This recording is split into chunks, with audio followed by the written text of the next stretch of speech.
Woke up in the morning, check the charts like it's a habit. Bitcoin hitting numbers got me feeling like a magnet. Ethereum's on fire, gas fees through the roof. DeFi got me yielded, I'm stacking up the proof. Crypto bulls, we rising up, never gonna fall. Crypto bulls, stacking up, answering the call. Hello everyone, welcome to Crypto Bulls. मैं हूं ऋषि Srivastava and हमेशा की तरह हम बात करेंगे latest crypto news, crypto updates के ऊपर। हम बात करेंगे equity market, basically stock market के ऊपर, लेकिन मेजरली क्रिप्टो मार्केट के ऊपर जो भी लेटेस्ट न्यूज़ आए हैं, जो भी लेटेस्ट डेवलपमेंट्स हुए हैं, रीसेंट डेवलपमेंट्स हुए हैं, उन सब के बारे में मैं आपके साथ न्यूज़ शेयर करूँगा। सबसे पहले शुरू करते हैं इक्विटी मार्केट। स्टॉक मार्केट में क्या चल रहा है, तो आप जो यूएस का इंडेक्स है, यूएस के जो इंडाइसेस है, उसमें हम देख सकते हैं जो नैस्डैक है वो 1.3% ऊपर है। तो नैस्डैक अपने रिकॉर्ड लेवल्स पे है, सो नैस्डैक काफ़ी अच्छा परफॉर्म कर रहा है। S&P 500 ऑलमोस्ट 0.8-0.9% ऊपर है। डाउ जोन्स भी इन ग्रीन ही है। मेजर ऑफ द इंडाइसेस चाहे वो आप EU इंडाइसेस बात करो, चाहे वो एशिया में कोरियन, चाइनीज़, जापानीज़ मार्केट की बात करो, या फिर आप यहाँ पे EU ब्रिटेन मार्केट्स की बात करो, तो सब मेजरली इन ग्रीन ही है, फ्लैट लाइन से ऊपर ही ट्रेड कर रहे हैं। लेकिन जो अपना इंडिया का मार्केट है वो आज इन रेड क्लोज हुआ है, क्योंकि अगेन जो टैरिफ के कंसर्न्स अभी भी माउंट होते जा रहे हैं। कल ट्रंप ने एक इंटरव्यू में कहा था, उस इंटरव्यू के ऊपर मैं आता हूँ। तो कल इंटरव्यू में एक कहा था कि जो इंडिया पे वो अब एक बड़ा टैरिफ लगाना चाहते हैं। एंड आज ये न्यूज़ निकल के आई है कि जो ट्रंप है वो इंडिया पे 50% का टैरिफ लगाने वाले हैं। तो क्योंकि जो इंडिया है वो रशिया के साथ डील करता है वगैरह वगैरह रीज़न है, उस वजह से जो है ट्रंप ने इंडिया पे 50% का जो है टैरिफ लगा दिया। वो एक मेजर रीज़न था, वो एक फियर था। ऑफ कोर्स जो न्यूज़ है वो तो इंडियन मार्केट के क्लोज होने के बाद ही आया, लेकिन उसका फियर कल ही जब ट्रंप ने ये अनाउंस किया था कि वो थोड़े बहुत रिविजन्स करेंगे, एक नया टैरिफ लगाएंगे इंडिया पे, वहीं से जो फियर था स्टार्ट हुआ था। एंड कल जब मार्केट खुलेगा तब देखने वाली बात होगी कि मार्केट कैसे इस चीज़ को रिएक्ट करता है। लेकिन मेजरली जो इंडाइसेस है वो इन ग्रीन ही है, पॉजिटिव ही है। आ जाते हैं क्रिप्टो मार्केट पे। तो क्रिप्टो मार्केट का जो ओवरऑल मार्केट कैप है वो 3.77 trillion, up 1.75%। Fear and greed index जो है वो न्यूट्रल शो कर रहा है, लेकिन मैं कहूँगा ऑनेस्टली जो मार्केट है वो काफ़ी कॉशियस है। काफ़ी जो रिटेल इन्वेस्टर्स है वो अभी साइड लाइन्स पर बैठ के वेट एंड वॉच ही कर रहे हैं कि देखते हैं मार्केट यहाँ से कैसे जाता है, क्या ऊपर की तरफ जाता है या नीचे सिंक करेगा मार्केट। इस वजह से जो हमारे जैसे काफ़ी सारे जो रिटेल इन्वेस्टर्स है वो साइड लाइन्स पर बैठ के यही वॉच कर रहे हैं कि क्या मार्केट मार्केट कौन सा डायरेक्शन पकड़ता है in coming few days. Bitcoin का डोमिनेंस जो है वो लगातार बढ़ रहा है। बिटकॉइन में हम देख सकते हैं पैसा आ रहा है, जो आल्ट कॉइन से पैसा निकल रहा है। इंस्टीट्यूशंस कंटिन्यूसली बिटकॉइन बाय कर ही रहे हैं। ऐसा नहीं है कि जो इंस्टीट्यूशन है, चाहे वो स्ट्रैटेजी हो जाए, चाहे वो कोई और इंस्टीट्यूशन हो जाए, उन्होंने कंटिन्यूसली अपना बिटकॉइन का परचेज जो है वो रखा है। इथीरियम में भी रिसेंटली शार्पनिंग ने वापस से 200 ऑड मिलियन का जो US डॉलर्स का जो है इथीरियम अगेन बाय किया था। तो जो इंस्टीट्यूशंस है वो कंटिन्यूसली अपना जो पोर्टफोलियो है, जो ट्रेजरी है, वो बढ़ाते ही जा रहे हैं। बिटकॉइन, इथीरियम कंटिन्यूसली परचेस होते ही जा रहा है इंस्टीट्यूशंस। हमको ऑल्दो वो चीज़ प्राइस में नहीं नज़र आ रहा है क्योंकि रिटेल इन्वेस्टर अभी तक एंटर नहीं हुआ है, लेकिन इंस्टीट्यूशनल इन्वेस्टर्स जो है कंटिन्यूसली परचेस करते ही जा रहे हैं। प्राइस एक्शन के बारे में बात करते हैं तो जो मेजर सारा मैं कहूँगा almost all the crypto coins, all the crypto tokens जो है वो फ्लैट लाइन के अराउंड ही ट्रेड कर रहे हैं पिछले एक हफ्ते के अंदर। मैं मार्केट काफ़ी क्लोजली ट्रैक करता हूं और मैं बोल सकता हूं कि पिछले एक हफ्ते के अंदर मार्केट में ऐसा एक भी मेजर अपसाइड मूव या डाउनसाइड मूव हमने नहीं देखा है। मार्केट फ्लैट लाइन से थोड़ा इन ग्रीन, थोड़ा इन रेड ही ट्रेड कर रहा है। जो भी सारे टोकन्स हो, चाहे वो कॉइन्स, आप किसी भी टोकन या कॉइन की बात करें, मैं टॉप 100-200 कॉइन्स की बात करता हूँ। मैं मीम कॉइन्स, छोटे छोटे लो कैप टोकन्स के बारे में मैं नहीं बात करूँगा। मैं मेजरली टॉप 100, टॉप 150 कॉइन्स पे ही मैं फोकस करता हूँ मेजरली। तो वो कुछ टोकन्स है जो कि मेजरली इन रेड या इन green but around flat line. तो इसलिए हम बात करेंगे आज के कुछ न्यूज़ एंड अपडेट्स क्रिप्टो को लेके। तो इस पहला न्यूज़ पे आते हैं। तो रिसेंटली क्या कल ही जो डोनाल्ड ट्रंप है उन्होंने CNBC के साथ एक फ़ोन इंटरव्यू किया था, US वाला CNBC के साथ एक टेलीफोनिक इंटरव्यू किया था, जहाँ पे उनसे काफ़ी क्वेश्चंस पूछे गए, questions related to tariffs, question related to inflation, questions related to rate cuts, questions related to economic concerns. काफ़ी सारे क्वेश्चंस पूछे गए, यहाँ तक कि जो अगले फेड के चेयर कौन बनेंगे उनके बारे में भी पूछा गया। एंड बिकॉज जो करंट फेड चेयरमैन है जेरेमी पावल, उनका जो टर्म है वो मई 2026 में यानी अगले साल ख़त्म होने वाला है। एंड अभी से जो ट्रंप है उनके व्यू में अभी 4 कैंडिडेट्स है जो कि शायद नेक्स्ट चेयर ऑफ फेड बन सकते हैं। तो इन चीज़ के बारे में बात किया गया।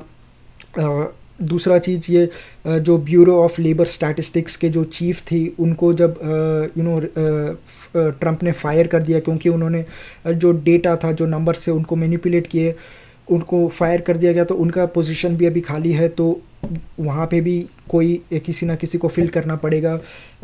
एंड वन मोर थिंग, जो फेड के एक गवर्नर थे उन्होंने भी रिज़ाइन कर दिया था 2 दिन पहले ही, तो वो पोजीशन भी वेकेंट है, तो उसको भी फिल करना पड़ेगा। तो काफ़ी कुछ डेवलपमेंट्स हो रहा है US एडमिनिस्ट्रेशन में, तो वो काफ़ी इम्पॉर्टेंट है हमारे लिए।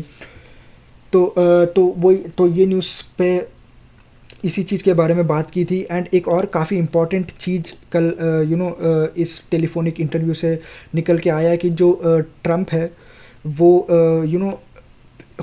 ऐसा रहा था कि काफ़ी महीनों से ऐसा हो रहा था कि जो बैंक्स है वो लोग बैंकिंग सर्विसेज जो है काफ़ी क्रिप्टो कंपनीज़ को या फिर फार कंजर्वेटिव रिलेटेड कंपनीज़ जो कि पॉलिटिकली थोड़ा बहुत राइट को लीन करती है, उन कंपनीज़ को जो है बैंकिंग सर्विसेज नहीं प्रोवाइड कर रहे थे।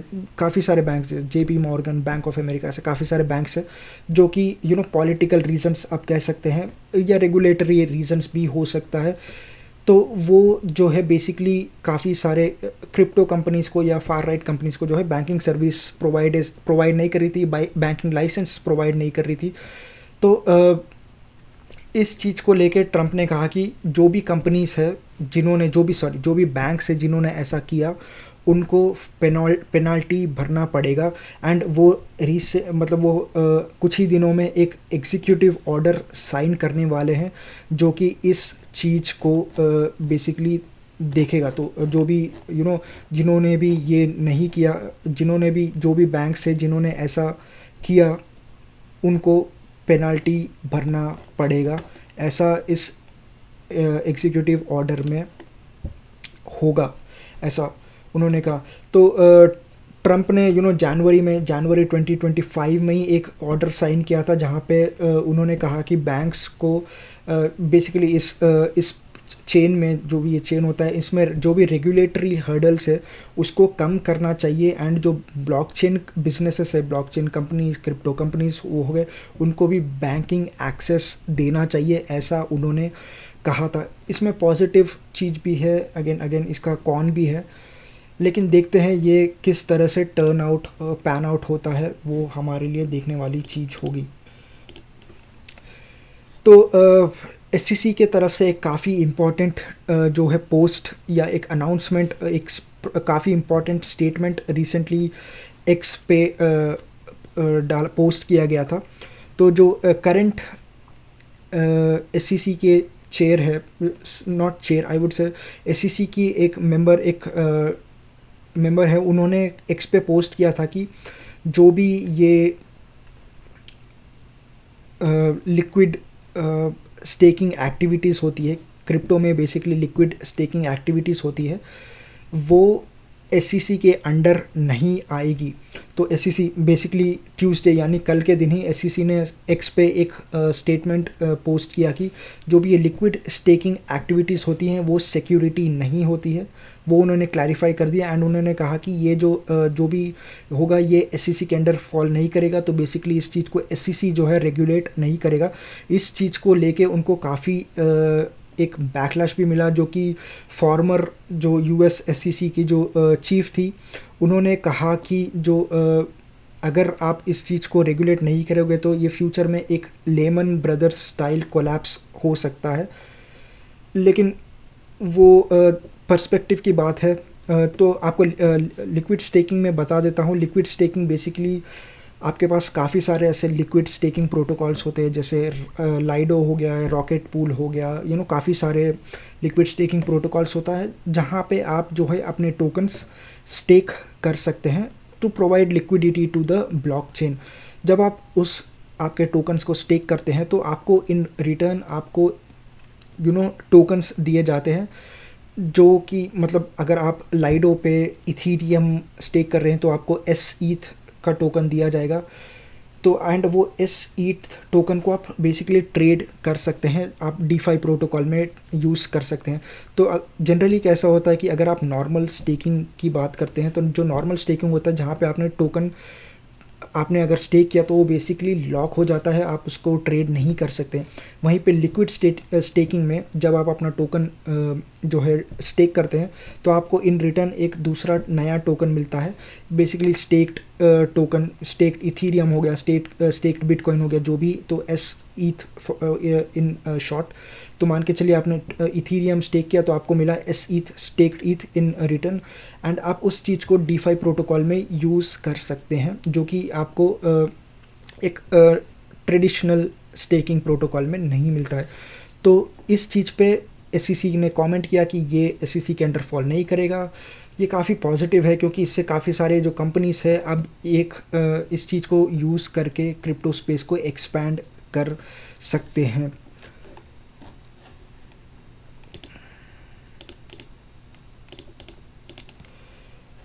तो अगला न्यूज़ काफ़ी इम्पॉर्टेंट है। मैंने स्पेशली कभी एक्सपेक्ट नहीं किया था कि जो चैट जीपीटी जैसा एक एआई चैटबॉट जो है यूएस एडमिनिस्ट्रेशन का एक काफ़ी इम्पॉर्टेंट पार्ट बन सकता है। तो ट्रंप ने रिसेंटली जो है ओपन एआई के साथ एक डील साइन किया है, जहाँ पे जो चैट जीपीटी का एंटरप्राइज लेवल वर्जन है वो ऑल जो भी यूएस के फेडरल एजेंसीज है उनको प्रोवाइड किया जाएगा, जहाँ पे वो जो भी उनके टास्क है, जो भी काफ़ी सारे जो टास्क है वो मॉडर्नाइज करे जाएंगे। जो काफ़ी सारे टास्क, काफ़ी सारे ऑपरेशंस जो है वो मॉडर्नाइज किए जाएंगे, उनको ऑटोमेट किया जाएगा। तो यूएस एजेंसीज, जो भी गवर्नमेंट एजेंसीज है, जो भी फेडरल एजेंसीज है, उन सब में अब चैट जीपीटी यूज़ होगा। तो basically chat GPT enterprise level उनको अवेलेबल होगा, तो वो लोग यूज़ कर सकते हैं। लेकिन यहाँ पे अगेन थोड़ा बहुत कंसर्न्स है, साइबर सिक्योरिटी कंसर्न्स है, पायरेसी कंसर्न्स है, सेफ्टी कंसर्न्स है, क्योंकि जो काफ़ी सारा सेंसिटिव डेटा होता है, अगर मान के चलिए कोई मिलिट्री अगर चैट जीपीटी यूज़ करती है एंड वहाँ पर जो उनके पास काफ़ी सेंसिटिव डेटा होता है, तो अगर वैसा सेंसिटिव डेटा एआई कुछ मिसयूज़ कर लेता है तो काफ़ी एक बड़ा प्रॉब्लम हो सकता है यूएस के लिए। तो ये एक काफ़ी इंटरेस्टिंग न्यूज़ था।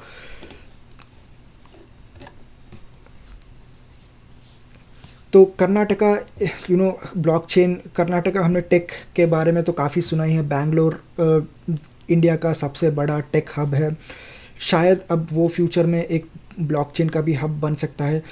क्योंकि रिसेंटली कर्नाटका के जो आईटी मिनिस्टर है उनके साथ जो कॉइनबेस जो कि क्रिप्टो एक्सचेंज है, उनके जो legal officer, chief legal officer, उन्होंने मीट किया, पर्सनली वो लोग ने मीट किया। एंड वो लोग फ्यूचर में शायद क्योंकि कॉइनबेस आपको पता है कॉइनबेस इंडिया में अवेलेबल नहीं है, एंड वो कॉइनबेस कोशिश कर रहा है कि वो इंडिया में अपना जो सर्विसेज है वो एक्सपैंड करे।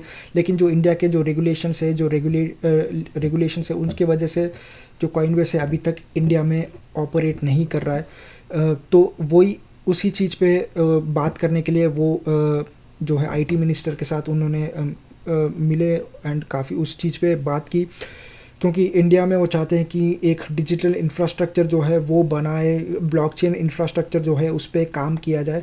तो ये सब चीज़ों के बारे में उन्होंने बात किया, रेगुलेशंस के बारे में बात किया, काफ़ी सारे पॉलिसीज़ के बारे में बात किया। तो बेसिकली ऐसा था कि क्योंकि ब्लॉकचेन जो है वो थोड़ा बहुत कॉम्प्लेक्स टेक्नोलॉजी है समझने में, तो जो भी अथॉरिटीज़ है, जो भी मिनिस्टर्स है, उनके लिए समझना काफ़ी इंपॉर्टेंट है कि ब्लॉकचेन होता क्या है, कैसे ऑपरेट करता है, क्या अपॉर्चुनिटीज़ है इसको फ्यूचर में। तो बेसिकली हम ये कह सकते हैं कि ये एक फर्स्ट स्टेप था जहाँ पे जो कर्नाटका गवर्नमेंट है वो कॉइनबेस के साथ बैठ के बात कर रही है कि क्या हम कर्नाटका को एक ब्लॉकचेन का हब भी बना सकते हैं क्या इंडिया में स्पेशली। तो उन चीज़ों के बारे में काफ़ी कुछ बात हुआ, काफ़ी सारे डिटेल्स निकल के भी आए। आप जाके वो ट्वीट, वो आर्टिकल पढ़ सकते हैं। तो SBI ग्रुप, SBI होल्डिंग्स जो है जापान का फाइनेंशियल जायंट है, दुनिया में सबको आई वुड से सारे कंपनीज़ में इनका इन्वेस्टमेंट्स होता ही है, सारे कंपनीज़ पे इनका होल्डिंग्स होता ही है। तो ये अब खुद का मतलब नॉट खुद का, ये अब एक dual asset crypto currency ETF launch करने वाली है जापान में। तो ये एक्चुअली 2 प्रपोजल्स इन्होंने रखे हैं। पहला तो डुअल एसेट ETF जहाँ पे गोल्ड एंड जो bitcoin, gold and crypto basically, तो गोल्ड एंड क्रिप्टो ETF ये पहला प्रपोजल है। दूसरा प्रपोजल ये है कि बिटकॉइन एंड XRP का ETF ये लोग लॉन्च करना चाहते हैं जापान में। तो ये एक काफ़ी बड़ा एंड पॉजिटिव न्यूज़ है, क्योंकि हम सबको पता है जापान जो है वो टेक में काफ़ी आगे है, इनोवेशन में काफ़ी आगे है, ब्लॉकचेन को वो काफ़ी सपोर्ट करता है। तो हम ये देख सकते हैं कि जो अगर ऐसा होता है, ये ETF लॉन्च हो जाते हैं, क्योंकि अभी तक ये जो रेगुलेटरी बॉडी से उनके तरफ से अप्रूवल आया नहीं है, इन्होंने सिर्फ अभी प्रपोज किया है, क्या फाइलिंग की है नहीं की है इस पर भी क्लैरिटी नहीं है। इन्होंने सिर्फ ऐसा अनाउंसमेंट किया है कि वो ये ऐसा प्लान कर रहे हैं कि 2 ETF वो लॉन्च करे। तो अभी तो ये बेसिकली टोक्यो स्टॉक एक्सचेंज पे लिस्ट होगा अगर होगा तो अभी ये अप्रूवल के लिए वेट कर रहे हैं। जैसे अप्रूवल मिल जाता है तो ये लॉन्च करेंगे। एंड ये बिटकॉइन एंड ETF XRP के लिए काफ़ी बड़ा हो सकता है, क्योंकि बिटकॉइन के लिए तो ऑलरेडी हम काफ़ी सारे कंट्रीज है जो कि बिटकॉइन का ETF ऑलरेडी लॉन्च कर चुकी है। जापान भी अब इसमें ऐड हो जाएगा तो काफ़ी सारा पैसा अंदर आएगा। एंड XRP तो हम सबको पता ही है, XRP काफ़ी क्लोजली पार्टनर्ड है सॉफ्ट बैंक के साथ, जापान के काफ़ी सारे बैंक्स के साथ, दुबई में काफ़ी सारे बैंक्स के साथ। तो XRP में भी एक अच्छा खासा प्राइस सर्च आ सकता है। तो XRP के ऊपर एक और पॉजिटिव न्यूज़, जहाँ पे जो कोरियन इंस्टीट्यूशंस है अब वो XRP परचेज कर पाएंगे। तो जो BDACS जो कि एक फाइनेंशियल इंस्टीट्यूशन है, फाइनेंशियल रेगुलेटेड एंटिटी है कोरिया में, तो वो क्या करेगा, जो भी इंस्टीट्यूशंस अगर XRP परचेस करना चाहती है, बाय करेंगे, तो उनके लिए जो BDACS है, BDAX, वो एक कस्टोडियन का काम करेगा। क्योंकि जो काफ़ी सारे जो इंस्टीट्यूशंस है, जैसे आप हेज फंड्स हो जाए, एसेट मैनेजर्स हो जाए, ये कंप्लायंट नहीं रहते हैं, जो कि जो कोरिया का जो रेगुलेटरी बॉडी है उससे कंप्लायंट नहीं रहती है। लेकिन जो BDACS है वो कंप्लायंट है। वो एक मेजर रीज़न है कि क्यों, मतलब आप समझ सकते हैं कि BDAX जो है वो जो है इंस्टीट्यूशंस के बिहाफ पे जो क्रिप्टो है, जो XRP अपने कस्टडी में रखेगा on the behalf of institutions. तो इंस्टीट्यूशंस इनडायरेक्टली परचेस करेंगे डायरेक्टली ही, बट वो कस्टडी खुद के पास नहीं रखेंगे। वो जो BDAX है उनके पास XRP का कस्टडी रहेगा, लेकिन जब भी उनको ट्रेड करना है ऑफ कोर्स वो ट्रेड कर सकते हैं। तो यही थे दोस्तों कुछ इंपॉर्टेंट न्यूज़ एंड अपडेट्स। अगर आपको वीडियो अच्छा लगा है तो लाइक कीजिए, सब्सक्राइब कीजिए, ताकि आपको जो भी लेटेस्ट न्यूज़ एंड अपडेट्स है क्रिप्टो को लेके वो आपको टाइम टू टाइम मिलते रहे।